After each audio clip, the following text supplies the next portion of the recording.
Hello and welcome to Your Employment Matters. I'm Beverly Williams and I'm here to help you navigate your career. This is for anyone who's searching for their dream job or promotion, or perhaps you're just looking to hang on to the job you have. Today's work environments are multi-generational, multi-religious, multinational, multiracial, and multi-gender identity. Add market disruptors like Amazon and Lyft, along with the addition of AI, and it's easy to see why finding and keeping a job is such a challenge. Employment success and even employment survival depend on your ability to adapt.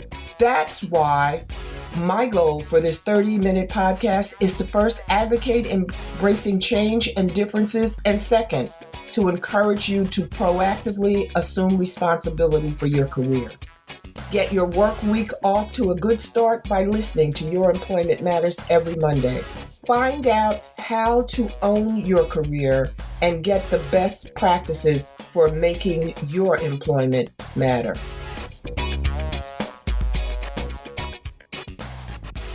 You may have heard me say it before, but in my opinion, all human resources professionals are not created equally and don't perform at the highest level. If you can find a good one, either where you work or elsewhere, and a good one, in my opinion, is one who is knowledgeable about HR policies and procedures, HR best practices, knows a little bit about employment and labor law, and is astute enough to realize what they don't know and to go and get information from a reliable source. If you can find a good one, a good HR professional, you should connect with that person and remain connected. Charlene Shapiro, today's guest, is an HR professional I met a few years ago. Upon meeting her, I immediately recognized not only her talents, but her integrity. And not surprisingly, I followed my own advice. We have remained connected ever since.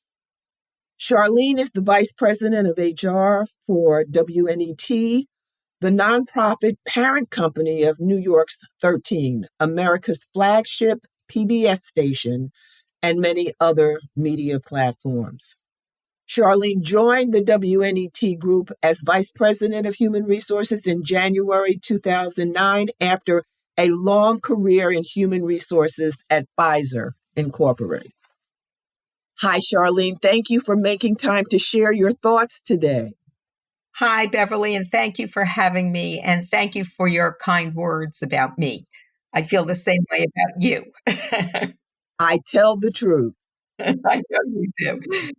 Kind words aside, I really don't know much about your background except what I read in your bio. I know that you graduated magna cum laude with a BA in English from the State University of New York at Albany, and that you earned an MBA, and let me just add, with distinction, with a concentration in human resources management from Pace University. Please tell me about yourself, who you are, where you come from. Okay. Well, I was born in Brooklyn. Very proud of that. I still consider myself a Brooklynite, even though I live in Manhattan now. I am a baby boomer, and my generation in my family were the first ones to go to college. So when I was in high school and meeting with the guidance counselors, I was told I'd become a teacher because that's what people, particularly women of my age group, that's where we were directed. And I really didn't know there were other careers out there. So when I went to State University of New York at Albany, which was also known as Albany Teachers College, I did have a double major, English and secondary education. And my goal was to become a high school English teacher. I did that for a very short period I just want to share this story with your listeners because it kind of tells people how you fall into a particular career. When I first graduated, I took the New York City teacher's exam, and there was a financial crisis in the city at that time. So there was a job freeze, and I had to find a job. I found one in a pharmaceutical company called Sterling Drug, which has been acquired so many times, I don't even know where it is at this point. But I was hired to do labeling compliance because I was an English major. I was proofreading all the labeling and advertising materials for the job. And I really enjoyed getting dressed and going into a fancy office building and working with adults. And I was there for about 18 months when I got a notice in the mail to report to a high school in Brooklyn for my teaching assignment. And I really was in a quandary. I didn't know what to do. I went to my boss, who was wonderful, and told him, and he said, you know what? You went to school to be a teacher. Try it. We'll put you on a leave of absence. And if you don't like it, you can come back. Wow. Yes, I was very fortunate.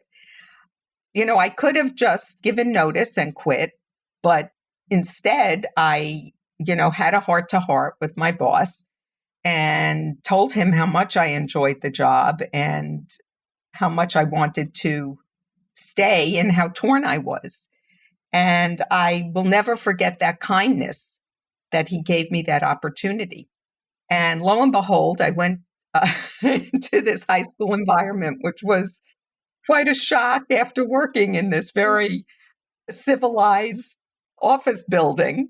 And I didn't like it. I really did not like it. I loved the kids, but I missed being around other adults. Teaching is very isolated. It's just you and the kids. You're not really interacting with other teachers, not very much. And at the end of one semester, I called my boss and he said, come back. And so that's how my career in the pharmaceutical industry began. Being an English major, there are limitations to what one can do in the pharmaceutical industry because most people are pharmacists, physicians, or scientists. So I knew I had to follow a business track. When I ended up at Pfizer, I was hired into one of the research groups as an operations manager. And that position put me in contact with people all over the company. So my main contacts were HR and finance, because peripherally I handled the HR and finance for this group, which was a $26 million, probably 250 person department. And I realized that I needed to expand my horizons. And Pfizer had a program ongoing with Pace University at that time where we could take our graduate courses. It was an MBA program, and you could take some of them on site at Pfizer. So I seized that opportunity, and I realized the courses I really liked the most were the ones in human resources. And I started networking in the human resources department at Pfizer and got to know everybody and let them know my interest. And I would say within a month of getting my degree, an opportunity opened up in human resources, and they actually approached me. And the rest, as they say, is history. I hope that is a helpful story for your listeners. I'm sure it is, especially the proactive work that you did and the networking.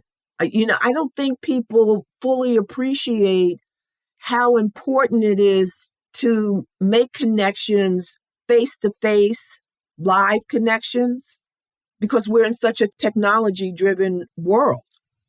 It's so true, Beverly. One of the things I realized very quickly working in corporate America is that relationships were a key to success. not only, they always say it's not what you know, it's who you know.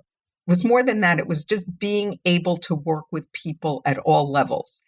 And whether that's the C-suite or the mailroom, having the ability to establish rapport and build relationships throughout an organization, I think is really, really important. Absolutely. People want to know that you're someone, they want to have an idea, a concrete idea of who they might be working with, who they might be helping get a job, whether they're going to be a person that will be someone who will be productive on a team or will be, as I say, a joy to be around. Everybody's not a joy to be around. That's very true. But all kidding aside, it's important. Personal branding is important. And obviously, you had a brand, you had established yourself by your conduct, by the work that you performed, by your interactions with coworkers at all levels. As you say, people think you have to manage up. But like you said, in the mailroom, those are the people who know where the bodies are buried. Exactly. Those are the helpful ones. The ladies are the people in the cafeterias. Exactly. Facilities people.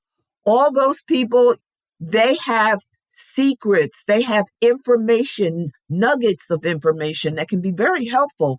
And if they want to help you because you've been pleasant and polite, they will.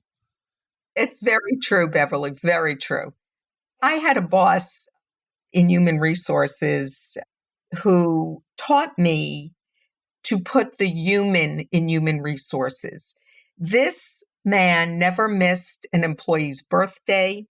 If the person, if there was a baby shower, a wedding shower, an unfortunate funeral, he was there. He was there. And he taught me when I saw that, and I said, it's really important to connect to people on a personal level. You can keep that business distance, especially when you're in human resources. People need to know you care about them as a human being. Absolutely. And that can make all the difference in the world. There's a lot of discussion about employee engagement and retention. The HR executive that you describe probably didn't have difficulty retaining employees because they knew that he cared about them. Exactly. One of the things when I look back on my 26 years at Pfizer, when I first joined Pfizer, I remember someone said to me, the average tenure here is 25 years. And I was a young person at the time. And I said, 25 years? Who stays at a job 25 years? Well, before I knew it, in the blink of an eye, I was at the 25th, the induction of the 25-year club, which was a real thing, by the way. And one of the things about Pfizer, they had very low turnover. This is at the time. Pfizer's proposition, the value statement was, we build healthy careers, because it was a healthcare company. Obviously, there's the healthy. But the idea was you joined Pfizer and you had a career for life. Now, remember, as a baby boomer, when we joined the workforce, that was the expectation. Yes. You would be in one job, maybe 2 or 3 at the most, forever. It's not like it is today, where people can be, I heard something the other day that people may have as many as 15 different jobs in the span of their career. Well, I think there's no question that years ago, if you worked, you could expect to work for one employer. You might have different jobs within that employer's organization, but you could expect to retire after a lengthy career.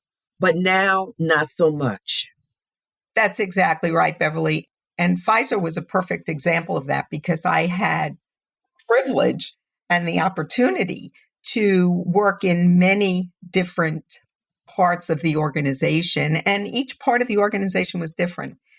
So it was at times like working for a different company, but I was exposed to so many different things. And I did take early retirement. Pfizer's early retirement was age 55.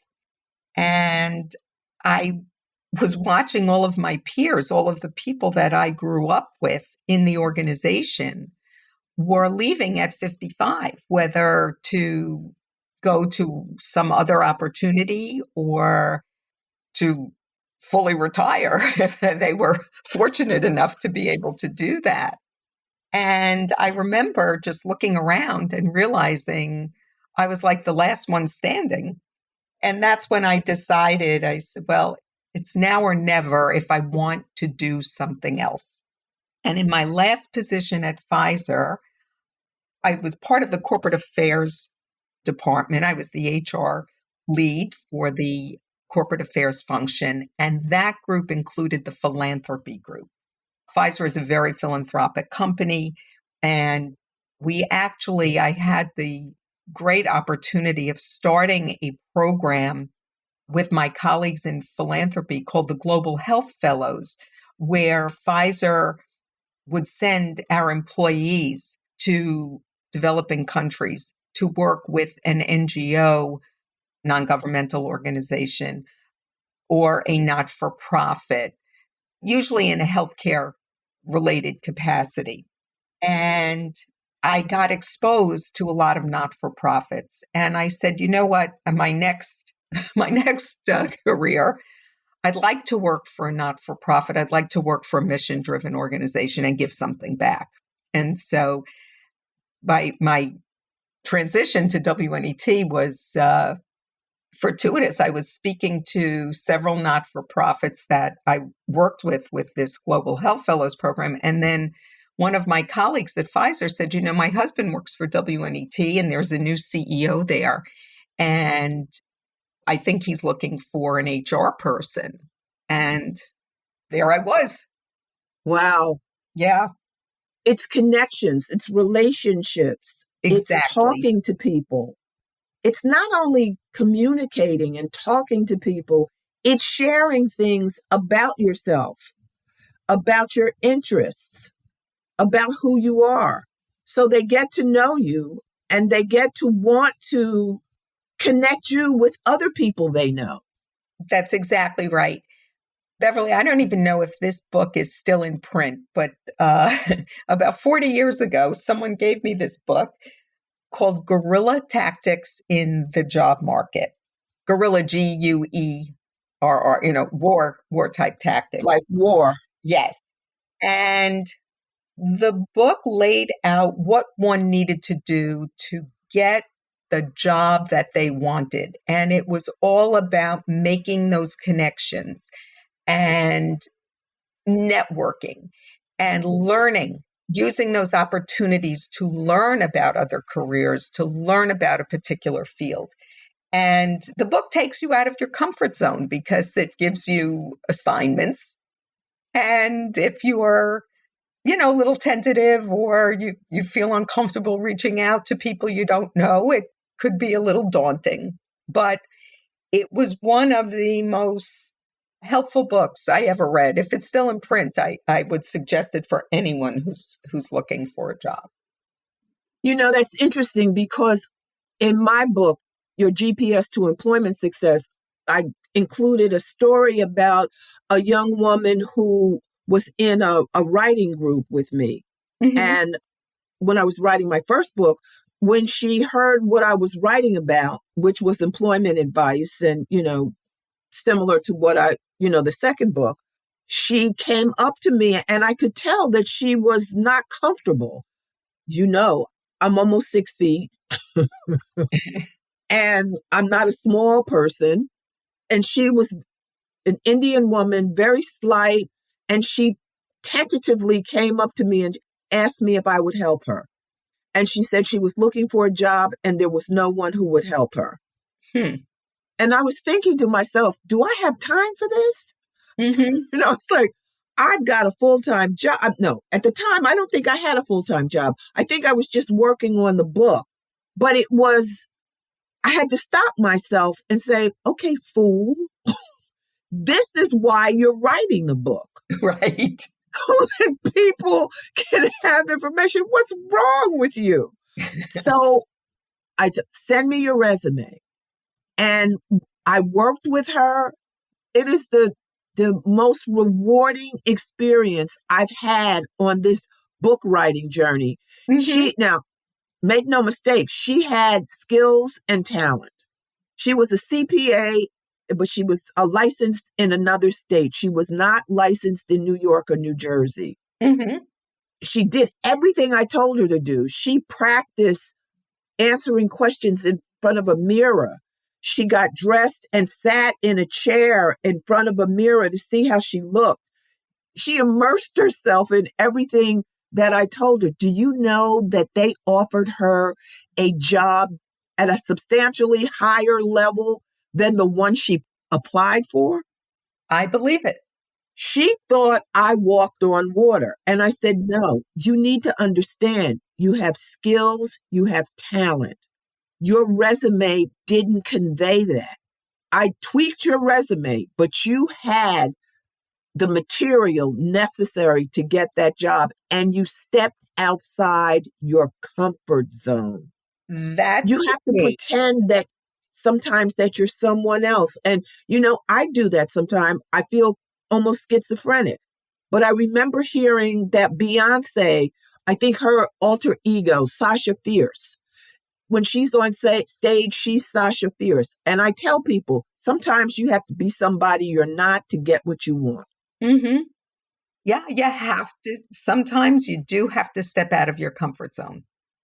So now, what is the state of HR today? What are its biggest challenges? I know, the great resignation, employee engagement, Mm-hmm. retaining employees, but what about benefits? What can employers do to retain employees, do you think? Well, Beverly, it's an interesting question. We at WNET have not really been impacted by the great resignation. Our turnover is still under 10%. Great. Yeah, which is good. And many of the people who leave are going back to school. That's what we found. They're either retiring in an age where they're retiring, or they're at a point in their life where they decide to go back to school. We haven't had to deal too much with the great resignation and retention concerns. We try to create an atmosphere at WNET. Well, you've been there. You've seen it. I would call it, it's not a formal or stuffy organization. Everyone is on a first name basis. Now we're still working remotely, but you've been to our offices. We have open seating. Even the CEO sits out in the open. And that creates, a lot of camaraderie. And we put a lot of employee wellness programs into place. When we were in the office, we used to do a lot of fun things like during Thanksgiving, we would have pie day where one of the local bakeries, we would buy apple pie and pumpkin pie around Thanksgiving. And everybody would come into the boardroom and we'd have pie and ice cream. During the summer, we'd have ice cream socials. It may sound a little corny, but it was meant for team building. I'm thinking of Halloween. We would have a Halloween party. People would come in costumes, and our education department would decorate the boardroom with spider webs. And it looked like a professional set. It was incredible. And everyone would bring in treats and candies and baked goods, and it was just always a lot of fun. It's a little challenging now. I think one of the biggest challenges for an organization right now is for the last 2.5 years, even more than that, we've been working remotely. And that has proven that we can be as productive, if not more so, when we're in the office. And people don't want to come back into the office. And that's one of the things we are struggling with. I wouldn't say struggling with, but I would say it's one of the latest conundrums of the workforce. No, yeah, especially, in New York City, where real estate leases are not cheap. There's a lot of high price real estate that will go wanting. Mm-hmm. I've always, after COVID, I wondered what New York would do, because people now know that, to your point, they can be as productive, if not more productive, working remotely, and they can live anywhere. That's And right. be able to perform their worker functions. And Beverly, that's become, when you said they can live anywhere, that has become a particular challenge for HR and payroll. Yes. Because during COVID, we had a number of employees who moved out of state, either to go back to their parents' homes. We had people who had aging parents and they wanted to be closer to them. We had younger people who were cooped up in their apartments, felt very isolated, went home to their parents in other states. And now we're in about 16 different states. And that is creating a real headache for payroll because of all the tax laws and Yes. unemployment and And the rights. Yes. That's a problem too. Not just payroll, but if they resign and I know in California, you have to pay them. Yep. All of the vacation time they're due in their last check. The day they leave, they have to get that money. Yep. There are so many idiosyncrasies among the states. It's really been challenging. And I keep posing the question to the management team, do we want to continue this, or do we want to put a stake in the ground and say, okay, as of November 1st, we're going to turn down any requests for people who want to relocate and continue working. And then we say, well, how can we do that? Because we've already proven that the job can be done. It can be done from Minnesota, or it can be done from Kentucky. These are states where we have people, or it could be done from Oregon. So it's become very challenging. And in terms of getting employees to come back to the office, you really have to have a good business case as to why that's necessary, because we've demonstrated that we could get a TV show on the air without missing a beat. Well, I know I watched WNET. It doesn't seem to me that you've missed a beat. Right. I mean, we went into lockdown on March 11th. I got a call at home in the evening from an employee who said, I went to a Broadway show and out to dinner with someone earlier in the week, and this person just called me and said they tested positive for COVID. And I happened to have been sitting with the person who called me in my little team room that day. And he had been all over if you remember our offices, we had 2 floors, and he had been in a number of different meeting rooms. And so I immediately called. I remember it was 10 p.m. and I called the senior management team together and I said, I think we need to close the office. Little did we know that everyone would be closing within a day. But we did, thinking we'd be back in just a few days. I know I did. Yeah. And here we are. That was March 12th, 2020. Yeah. Well, we've run out of time, but let me just ask you, do you have any parting advice for listeners? Oh, Beverly, too bad we ran out of time, because I always have lots of advice. I know the feeling. Yeah. I think the thing I would like to leave your listeners with is don't pass up opportunities that may be presented without a promotion or without extra money. Look at every opportunity that's offered to you as a learning experience because the money will come in time. I deal with so many employees where we say, we have this developmental opportunity for you. And they say, well, I'm not going to take it until I get paid for it. And I think people foolishly turn down lateral moves. They'll only take a move if it's a promotion, meaning a title change or a salary change. But I think, you forfeit opportunities to build your capabilities and build your portfolio of skills. So that's my takeaway. And also do your homework before you interview. Know about your organization, the place that you're interviewing with. I can't tell you how many people have shown up and said, oh, yes, I always wanted to work for WNET. Well, you should know that WNET are the call letters of our TV station. Know where you're going. Know something about the organization. Yes. Those would be my parting pearls of wisdom. And sound advice.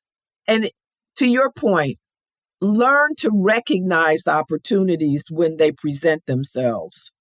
I had an opportunity that I was about to say no to. And again, I had to stop myself and say, okay, wait a minute. Wait a minute. Why don't you just ask if it can be delayed? Mm-hmm. You're not ready now. See if you can delay it. And they said yes. I said, I would have blown an opportunity that has really changed the trajectory of my employment journey. Mm-hmm.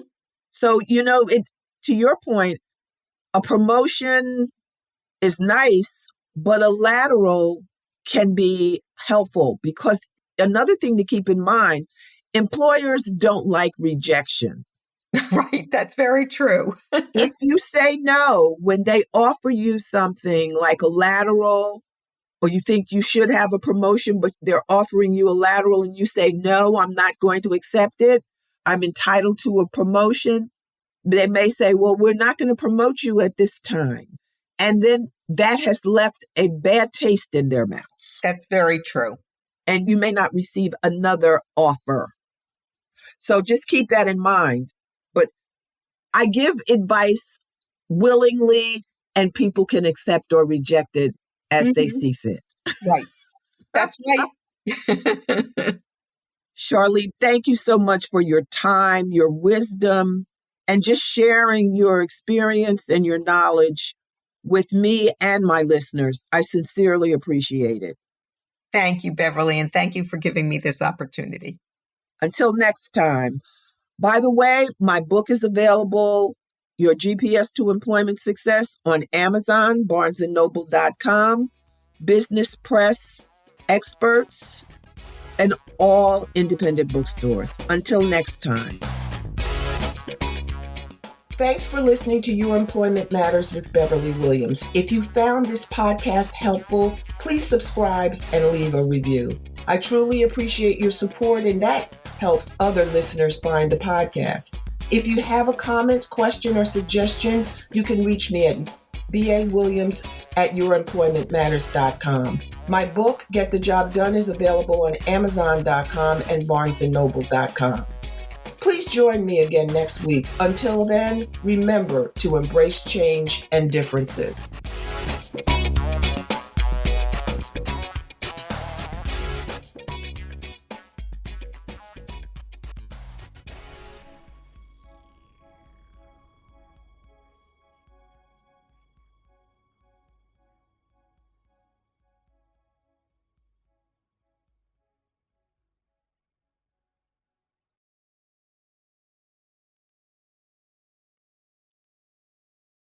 This podcast is part of the Sound Advice FM network. Sound Advice FM, women's voices amplified.